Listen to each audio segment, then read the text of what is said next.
Call City Council meeting for Wednesday, November 5th, 2025 in session. Could I have a roll call, please? Councilmember Boki.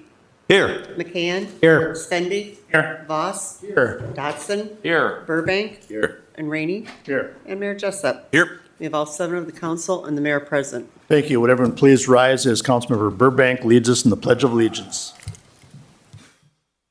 Pledge allegiance to the flag of the United States of America and to the republic for which it stands, one nation, under God, indivisible, with liberty and justice for all.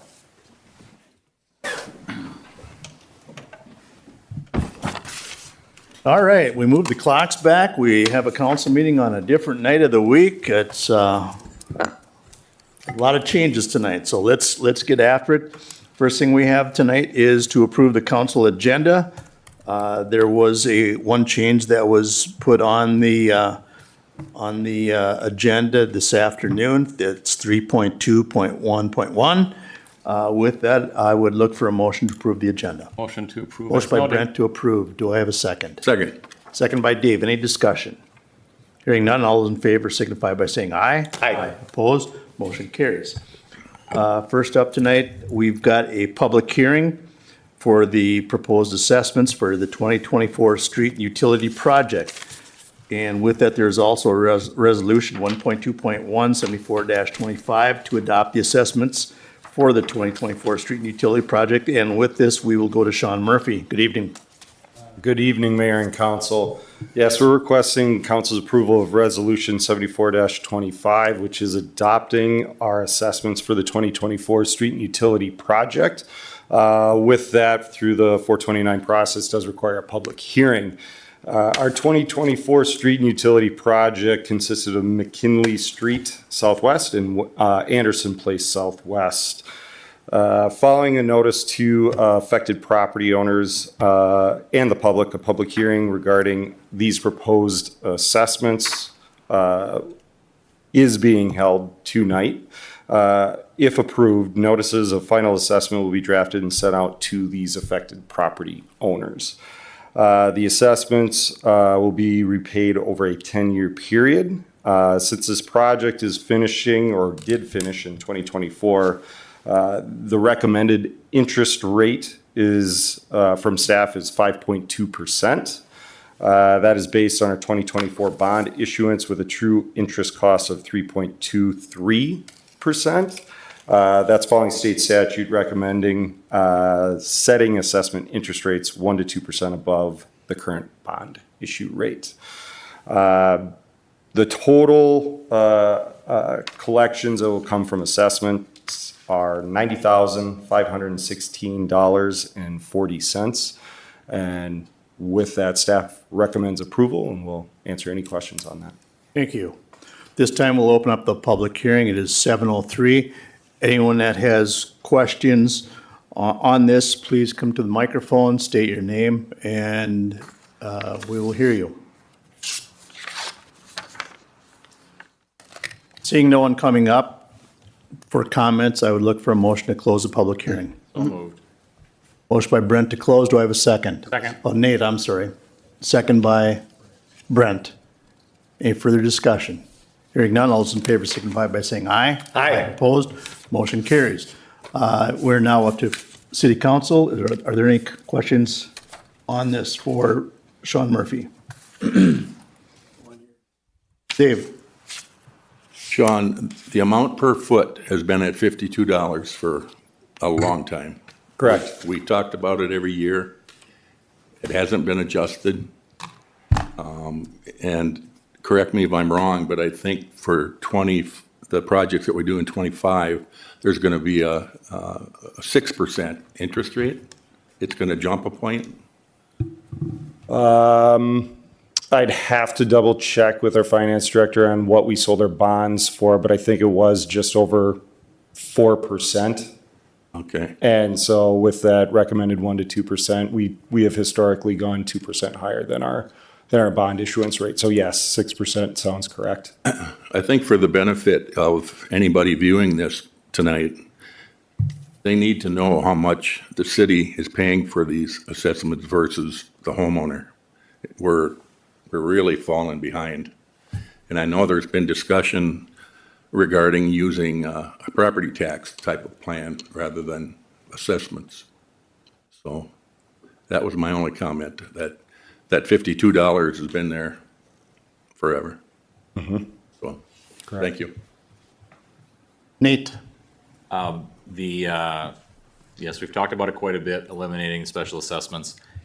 For what we garner in revenue on that, it's far more trouble than it's worth. I've said it before, I'll say it again.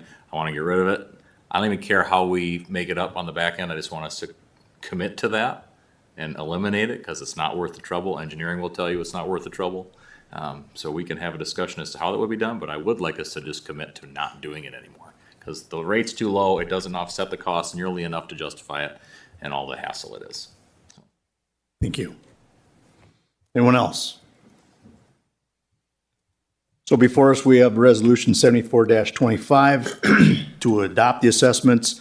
And with that, I would look for a motion to approve. Motion by Dan to approve. Do I have a second? Second. Second by Doug. Any further discussion? Hearing none, all those in favor signify by saying aye. Aye. Opposed? Motion carries. Next up tonight, we have Mayor Jessup. Have you got anything for us this evening? I do, as a matter of fact. All right. Thank you, Council President Rainey. I've got a couple proclamations tonight. First off, we are recognizing Logan Halverson and Landon Sturgis. Both are members of Boy Scout Troop 253, and they have attained the rank of Eagle. They're going to be celebrating at their Court of Honor this coming Sunday. So we'll be doing proclamations recognizing them. And then at this time, I would like to call forward members of the Owatonna High School DECA program to recognize DECA Week.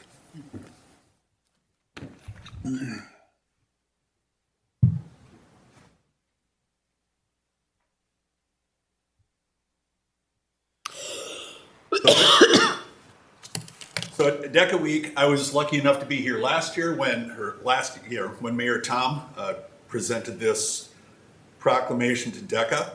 And we have 4 representatives here from DECA here tonight to recognize DECA Week, November 3rd through November 7th.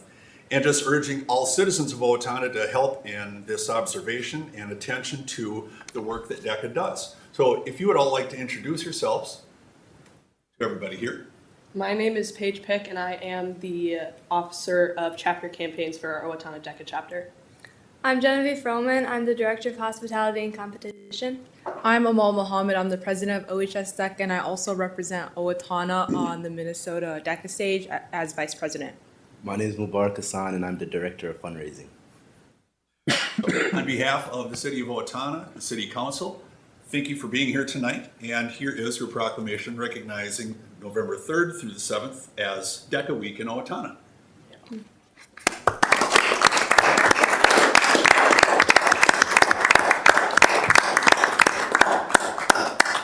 And so then we're just going to have them all say a few words about DECA here tonight, some of the things that they do and what she does as a member of DECA.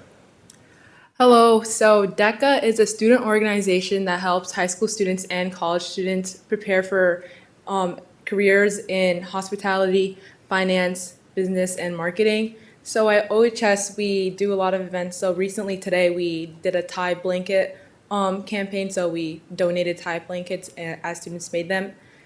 We also have different events like districts where students can compete in different events they're interested in and go to state and compete against other students, and then ultimately go to ICDC where they can compete nationally and globally.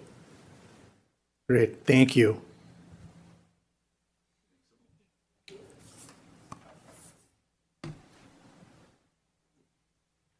Anything else tonight, Mayor? That is it. Thank you, Council President Rainey. Thank you. We're now up to consent agenda. The consent agenda items consist of city council meeting minutes, other board commission minutes, licenses, permits, and miscellaneous items all grouped together for the council to review prior to the meeting and vote on collectively. With that, I will entertain a motion on these consent agenda items. So moved. Motion by Don to approve. Do I have a second? Second. Second by Brent. Any discussion? Hearing none, all those in favor signify by saying aye. Aye. Opposed, motion carries. Action items tonight, the first thing we have is the finance report. And for that report, I will turn it over to Vice President Doug Voss. Thank you, President Rainey. I have a list of checks over $25,000 for your approval tonight, and they are as follows.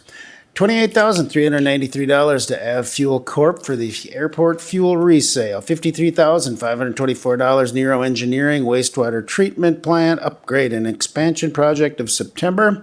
$23,925 to the phone station for cabling in Beverly Hall. Sorry about that. $614,473 to Rice Lake Construction Group for the wastewater plant expansion pay estimate number 40. $31,212 to Short Elliott Hendrickson for the 18th Street reconstruction and trail project. And other expenditures tonight are $272,578 for a subtotal of $1,024,107. Add to that HRA housing assistant payments of $106,851 for a grand total tonight of $1,130,959.62. Thank you. Any questions on the report? Hearing none, I look for a motion to approve. So move. Motion by Dan to approve. Do I have a second? Second. Second by Dave. Any further discussion? Hearing none, all those in favor signify by saying aye. Aye. Opposed? And that has been approved. We have one ordinance tonight. It is 3.2.1, the second final reading of proposed ordinance 25-12 to amend the city code, chapter 122, cannabis regulation. And with that, I will turn it over to Mr. Walbrand. Thank you. President Rainey, members of the council, there are no changes to the ordinance in front of you tonight from the previous ordinance that you approved last meeting. Thank you. Welcome. Any questions on this? Hearing none, I look for a motion to approve. Motion to approve. Motion by Doug to approve. Do I have a second? Second by Brent. Could I have a roll call, please? Councilmember Boki. Aye. McCann. Aye. Svenby. Aye. Voss. Dotson. Aye. Burbank. Aye. And Rainey. Aye. All 7 ayes. Thank you. Along with the ordinance, we have 3.2.1.1, the publication summary, ordinance 1678 to amend the city code, chapter 122. And back to Mr. Walbrand. I approve the summary of the ordinance for this purpose, for the publication. Okay. Any questions on this? Motion approved. Motion by Nate to approve. Do I have a second? Second by Brent. Any further discussion? Jeanette, does this fall under ordinance as well? No. Okay, all in favor signify by saying aye. Aye. Opposed? Motion carries. Thank you. We have one resolution tonight, 3.3.1, 75-25, to approve feasibility report and set date for public hearing for the 2026 18th Street Southeast reconstruction. And we go once again to Sean Murphy for that. All right, thank you. Yes, we are requesting council's approval of resolution 75-25. This is approving our 18th Street Southeast reconstruction feasibility report. We received council's approval on October 7th to move forward with that feasibility report. It has been prepared by city staff and presented in the attachments. The report discusses the reconstruction of a portion of 18th Street Southeast from Austin Road to just east of Cornerstone Lane. The need for the project is driven by aging infrastructure, improving safety, and providing multimodal transportation facilities to a corridor that has been outlined in our Park and Trail System Master Plan. We're requesting a preliminary assessment hearing for December 2nd, 2025. The project is going to be paid for by a combination of assessments, federal funds, state aid funds, transportation alternative funding, local trail connections grant, sanitary sewer funds, stormwater funds, and OPU funds, as well as a small portion of the general fund.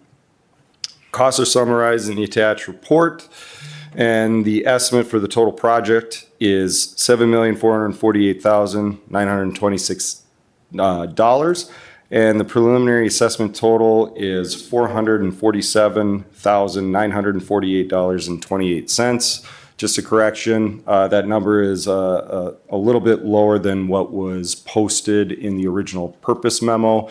We had duplicated a property and counted it twice in that total. So with that, staff recommends approval. Thank you. Heard Sean's report. Any questions for Sean?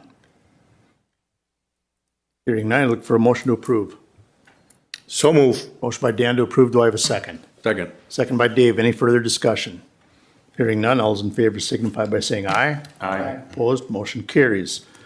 Staff report tonight, we have Mr. Troy Klecker, Community Development Director. Good evening. Left me a lot of time for my staff report. He's got to beat a curling, so do you. See if I can get this up here.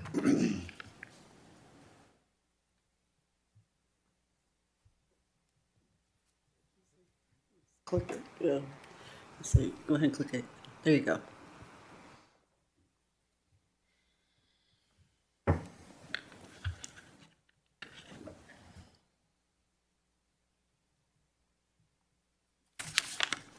Once it turns solid, Troy, is when you'll, just takes a moment.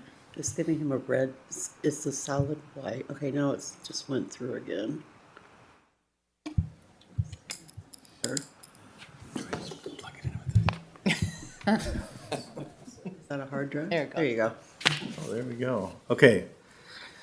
We're going to talk a little bit about city planning, and just to give you kind of a big picture view of some of the thought process around some of our apartments that we've had completed here over the last 10 years. So over the last 10 years, we've had 18 apartment buildings built.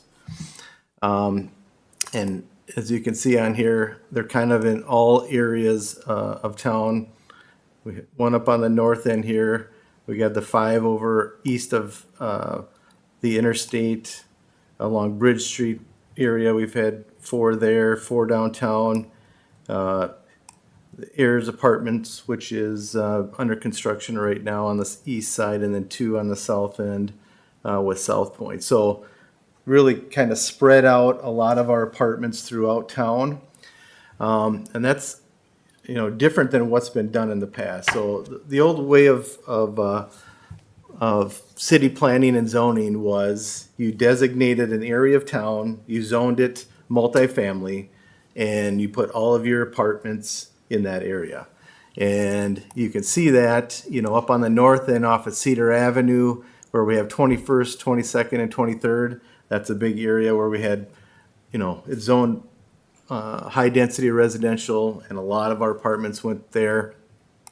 We also had on the south end of town here, kind of down here south of the ATA Federated facility there, we had a lot of zoned, high-density zoned property, and a lot of high-density apartments went in that area.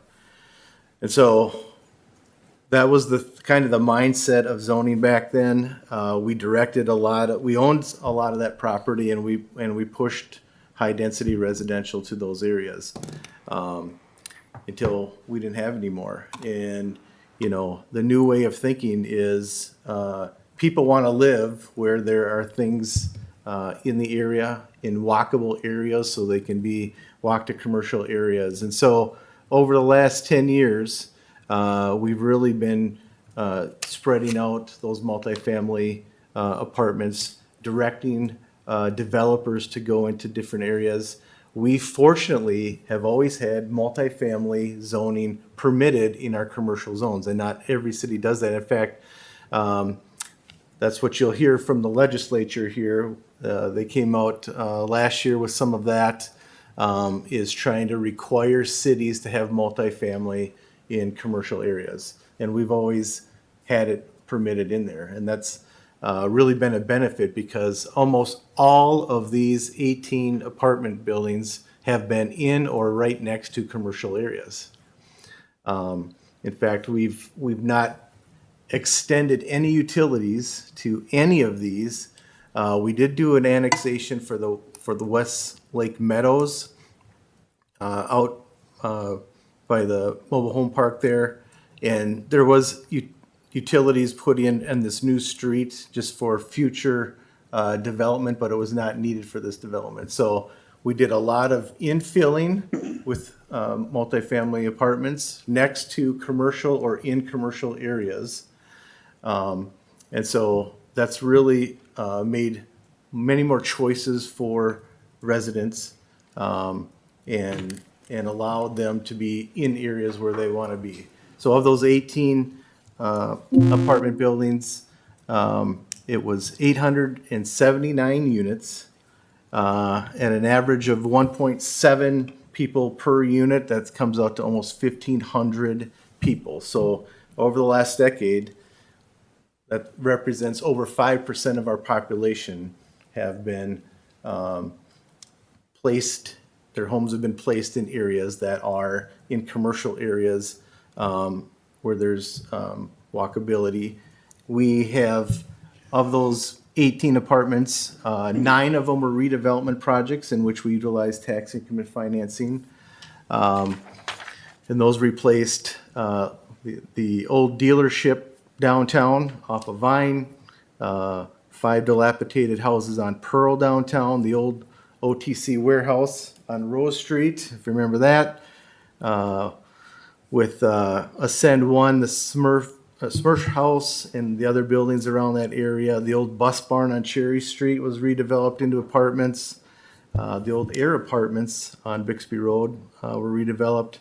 The old Cashman Nursery off of Mound was one, and then the nursing home and that block building on 18th Street. So we've been able to see where redevelopment opportunities are and point developers to those areas to, one, clean up the area, and then to get housing into the areas, the commercial areas. I will say every one of these 18 apartments are all within they all have a sidewalk or a trail adjacent to the property. So everyone living in these 1,500 people are all within our network of our sidewalk and trail system. They all can walk to the commercial area that they're next to. So again, a very conscious effort to kind of move us in that direction.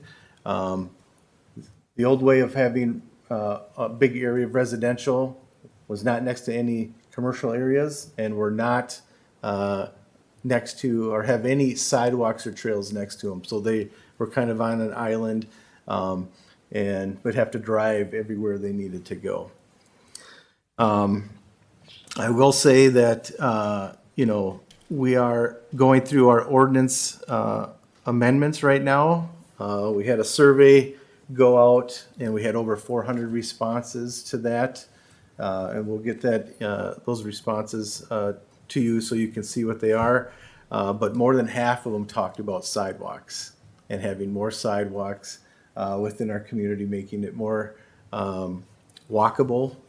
And so that will be probably a big theme when we're looking at ordinance amendments is how to make the community more walkable. So, I mean, the good part is we've gotten a head start on getting a lot of these apartment buildings in those areas. So, you probably have noticed too, next to or in front of a lot of these apartments, we have our bird scooters. And so there are, especially with the way the economy is going right now, not everyone that lives in these apartments have vehicles. And so being in a walkable space allows them to be able to walk to where they need to go. But these scooters have actually provided some ability for them to get around town. And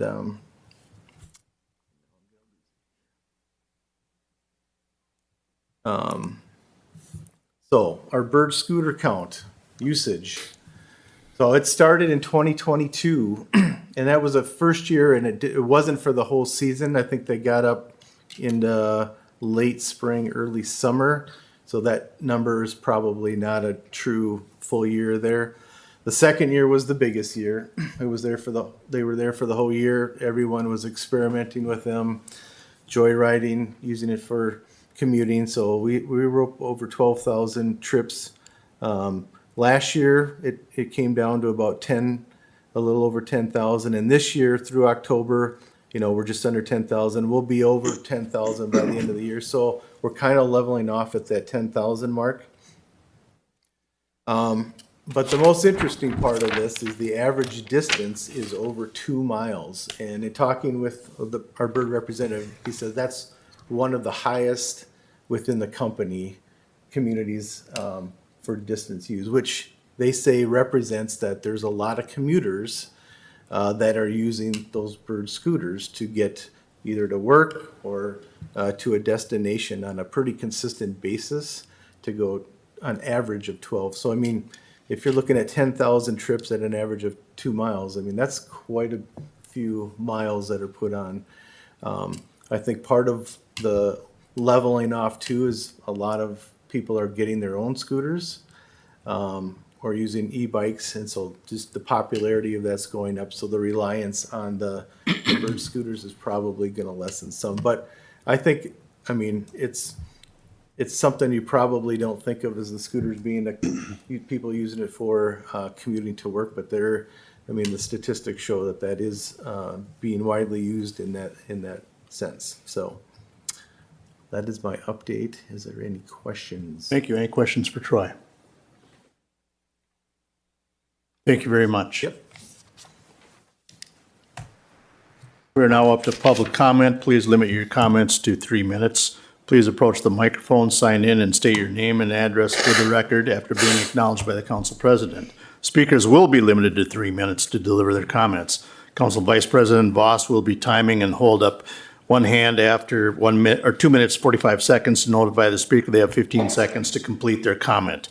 Those speaking are asked to conduct themselves in a respectful manner as they deliver their comments. Audience members are asked to refrain from reacting to comments. City Council will not respond directly to comments in this venue or take immediate action in response to them.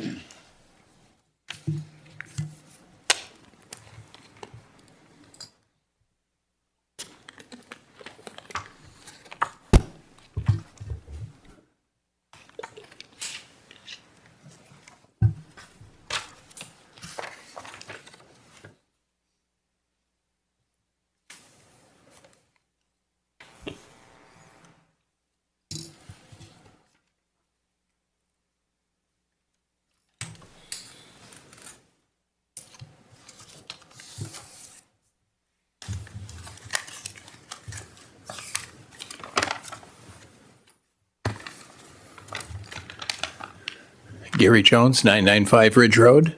Good evening, Gary. Good evening. I'm here tonight to bring up the issue of monitoring the archery hunt. How many remember going to Grandma's house and being told to take only 1 or 2 cookies, but when she was in the other room, you found your hand in the cookie jar sneaking another cookie or 2? Or your mom saying, presents are wrapped, no peeking, but when she wasn't looking, you looked inside the corners. Has anyone you know ever been ticketed for speeding? Probably many of us. And when in a hurry, people can go too fast to try and get to their destination faster. Now, do any of these mean that you're a bad person? Of course not. If Grandma would have had this security camera in her kitchen, Dave, Nate, and yes, probably even Mark Walbrand would have been caught with a fistful of cookies instead of how many they were supposed to have. Now look, they're on the city council. It's just human nature to sometimes skirt around the rules for a slight advantage. The archery hunt is a bit like Grandma being in the other room. It's not monitored as closely as it should be with the use of deadly weapons in city parks or near homes. Park and Rec is busy, but this isn't softball. A hunting stand was recently questioned by a member of the general public to be too close to another property. On inspection, it was closer than 150 feet, so Park and Rec moved it back. Without monitoring, this may not have happened. A bit like the cookie in Grandma's cookie jar, except an extra cookie harms no one. Encroaching 20 feet closer to a property line with deadly weapons is a public safety issue. Now, 2 cases of baiting were found by the public in 2023. Trail cam violations, when they were still not allowed, were also found by the public in 2023. A stand placement 22 feet away from Scott's Scrambler Fat Tire Bike Trail in Kaplan's was found in 2024 by the public. Thankfully, that stand placement has been changed this year and pushed off the bike trails in Kaplan's. These cases were all found by the public. Might there be more? Probably, but it needs close monitoring. Perhaps, by an intern, community service officer, someone, it is in line. Even good people can skirt around rules if nobody is watching. Now, many of the cities in the metro have hunts that are 2 weekends only. The hunter has to commit to those 2 weekends, and they close the parks. The city knows exactly when a hunter's in a stand. Our hunt is 56 days long, and the city of parkgoers have no idea when the hunters will be there or not. A 56-day hunt is all the more reason that the hunt needs to be monitored. Also, suppose many hunters show up only on weekends or the last day of the hunt, and people are looking over their shoulders wearing blaze orange for no reason the rest of the season. That's a great disservice to park goers. My kids and I look through the park and rec programs to see which ones they are interested in. Only one activity involves the use of deadly weapons, the archery hunt. Mixes deadly weapons with the general public in a public park. If it was park and rec softball, park and rec would bend over backwards to find umpires or referee, yet archery hunters are left to their own accord just because they are quiet. This needs to be monitored by Park and Rec. If they don't have the people power to do it, Thank you, Gary. it should be hired out.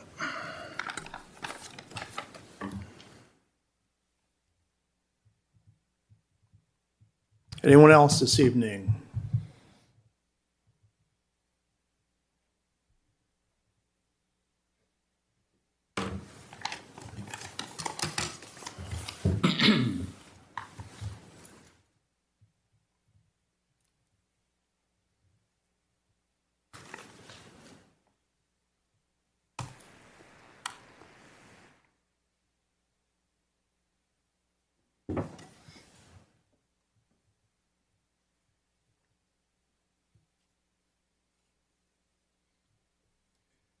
I'm Scott Lidberg with at 422 South Cedar. I just wanted to come on and be on the record of how disappointed I was of your handling of our permit for our event in October.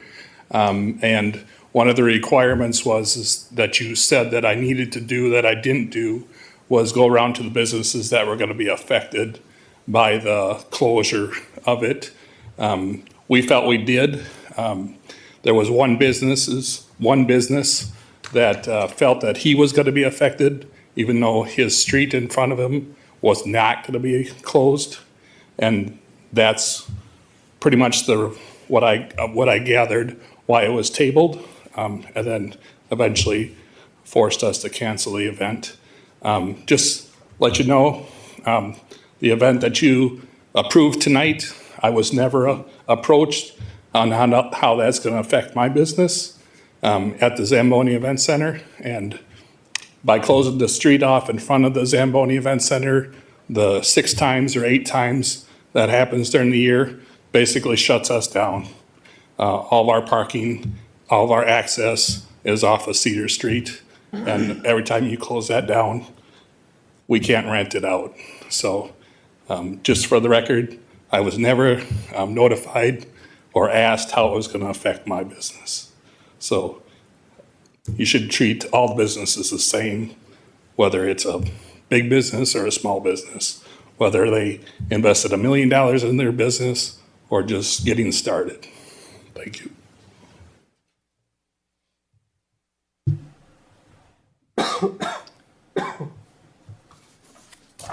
Anyone else? Seeing no one coming up, we will close that portion. We are now up to council comment. And okay. There we go. First up tonight is Councilmember Bulkey. No further comments. Mr. McCann. Nothing. Mr. Svenby. Nothing. Mr. Voss. Yeah, I'd just like to quick thank everybody for all the kind words about my mother's passing. I appreciate that. And she lived here 65 years, and man, she loved Owatonna as much as anybody ever has. So we'll miss her, and I do appreciate the nice comments. Thank you. Mr. Dotson, Nothing to add. Mr. Burbank. Sometimes in life, you have to take the good and the bad. I want to thank Alina for stepping up to fill the void that was going to be left when the Mayo said they were going to remove their birthing services. So thank you to Alina. The bad part that happened this week was the defeat of the levy for the high school. So another week where we've had good and bad. Thank you. Well said. Mayor Jessup. I just want to echo what Mr. Burbank was just talking about. I am very thankful that Owatonna is going to be able to continue having birthing services at our hospital. It was a resolution that we were hoping for. It was disappointing that we were brought into the process so late that we found out well after the original deadline was going to pass. But we're going to still have those services in town in a growing community where they are wildly necessary. So there's still work to be done. There's still meetings to be had. There's still conversations that need to go on. But the immediate need that we prevented services from being diverted, sent away to other towns, to other hospitals, has been taken care of. So I am grateful for that. Thank you. Administrator Tuma. I do want to just share a bit of gratitude to our staff and to our volunteers for the election. I don't know if everybody knows, but our city staff, Jeanette, coordinates all the volunteers and sets up and trains them, along with our facility staff goes around and actually sets up the polling booths. And then they do that the day before, and then today they went back and took them all down and put them all away for the next election. So just wanted to acknowledge our facility team, Tricia Notch, who coordinates the outside, and Jeanette, who does the inside work of getting all the judges in place. It's a big operation, so appreciate them doing it. Thank you. Mr. McCann. Got me. I got Svenby too, right? Yep. Yeah. Yep. Didn't think you had them all, Kevin. Okay, didn't miss anyone You had tonight. them all. Kevin, I didn't have anything the first time, I won't have anything the second time. And, Giving you another chance. Well, And- is there something you want me to say? I can say a lot. I have nothing this evening either. So the last agenda item this evening is a meeting with the city attorney to discuss the tentative settlement of the city's claims against the provider of the materials, the project engineer, and the general contractor for the failure of portions of the North Cedar Avenue Streetscape project. The need for absolute confidentiality of settlement discussions is necessary to resolve the dispute with certainty in the best interest of the city. That's based on Minnesota statute section 13D-05 subdivision 3B, which authorizes closure of the meeting between the council and its attorney for this purpose. I will now entertain a motion to close this portion of the meeting. So moved. Motion by Brent to close this portion. Do I have a second? Second. Second by Dan. Any other discussion? Hearing none, all those in favor signify by saying aye. Aye. Opposed? And the motion carries. The time is now 7:38 PM. The city council will now go into closed session. Only the city council and authorized city representatives may be in attendance during any portion of the closed session. With that, I would ask the general public to please exit the building in a timely manner. Thank you.